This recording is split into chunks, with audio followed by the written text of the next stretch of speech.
Okay, good morning, children. Good morning. How are you?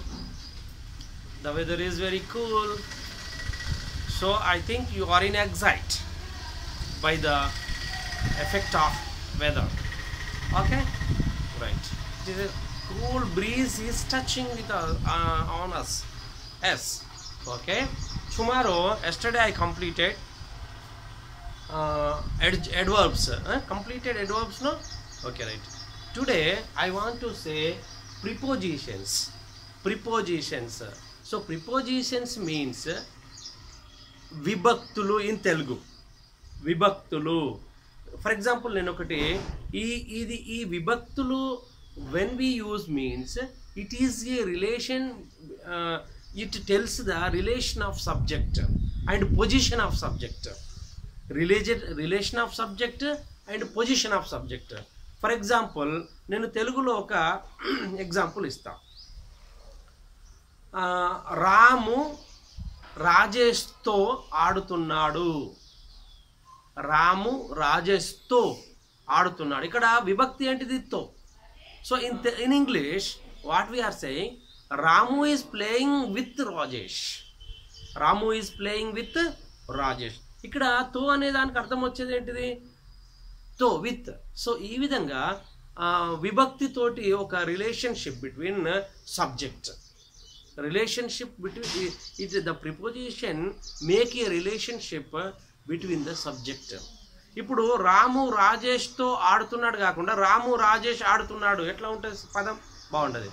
Ramu is playing Rajesh, there is no meaning. So with is a bring the relationship a sentence. With is bring the relationship between the in the sentence. So the definition of preposition here is, preposition is a word, it is used before a noun to show its position or relation with other words of a sentence, or it tells the position of a sentence. It tells the position of a sentence. So for example, you see here I gave 5 examples. See here, my mobile is on the table. My mobile is on the table. On means paina. So na phone ekkada undi antunna, mobile paina, paina undi. So paina anedi entidi vibhakti. Here on is a preposition. So you underline the preposition word. You identify the preposition in this sentence. See here once again, you say my mobile is on the table.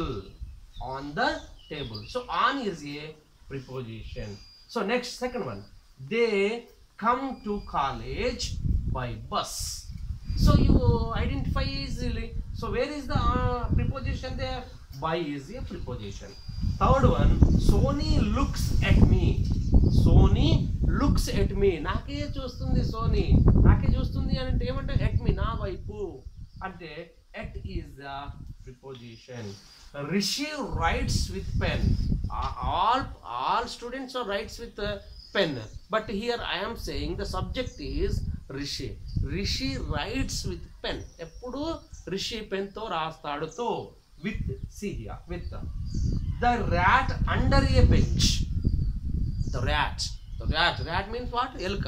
ఎలుక ఒక bench కింద ఉందట, ఒక బల్ల కింద ఉందట. So కింద అనేది ఏంటిది? Under. You see here, under. So ఏదైనా కూడా సబ్జెక్ట్కి రిలేషన్షిప్ ఇచ్చేది, లేకపోతే పొజిషన్ ఇచ్చేది. ఏ పొజిషన్లో ఉంది? అండర్లో ఉంది, కింద ఉంది అని చెప్పే పదాలని మనం ప్రిపోజిషన్ అంటాం. ప్రిపోజిషన్ మరి లేకపోతే what is the use of preposition sir? Without preposition we can't speak in English means no. Without speaking we can't speak in English, because the preposition tells the relation of the sentence and the position of the subject. That's why the preposition is the most important while we speaking in English.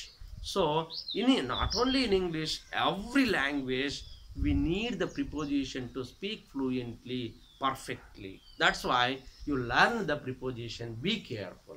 So here the prepositions are saying.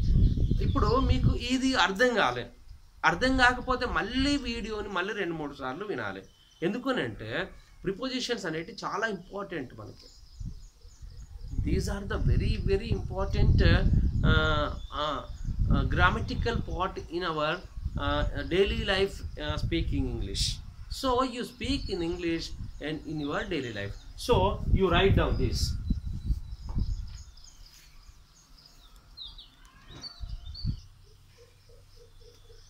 See here, read the sentence and underline to the preposition word. So here I am giving you, see here, first one, book is on the table. Where is the preposition you say? I underline. Where is the preposition you say? Yes, very good. On. See here, on the table. On is a preposition word. Second one, ball is under a bed. Where ball ekkada undi antunnadu? Under a bed. Under ante entidi? Kinda. Ante position telpedi entidi? Under. See here. Bat is behind you. Nee pakkaku undi. Pakkaku ani cheppedi behind. So next, Rajesh playing with kite. మీకు తెలుసు, very good. With kite. With ఎక్కడ ఉన్నది? ఇక్కడ ఉంది. Next, birds are flying in the air. పక్షులు ఎక్కడ ఎగురుతాయి? గాలిలో ఎగురుతాయి కదా. సో లో అనేది ఎక్కడ ఉంది? ఇన్.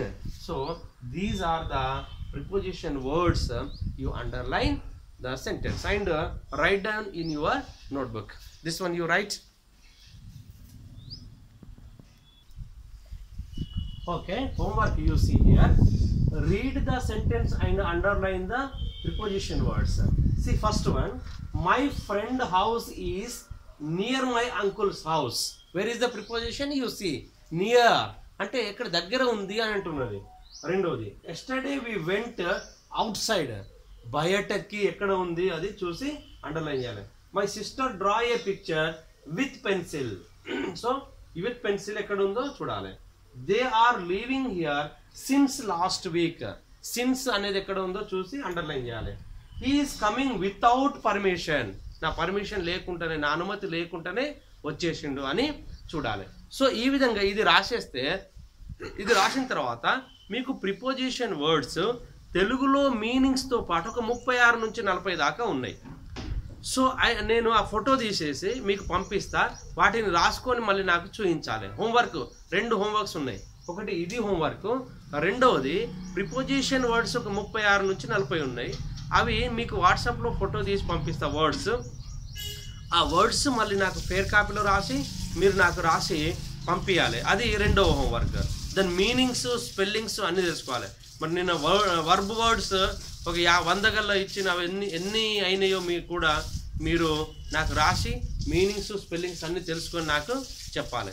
సో ఈరోజు ఈ 2 హోంవర్క్స్ తోటి మీరు సబ్మిట్ కావాలి. Okay, right, bye.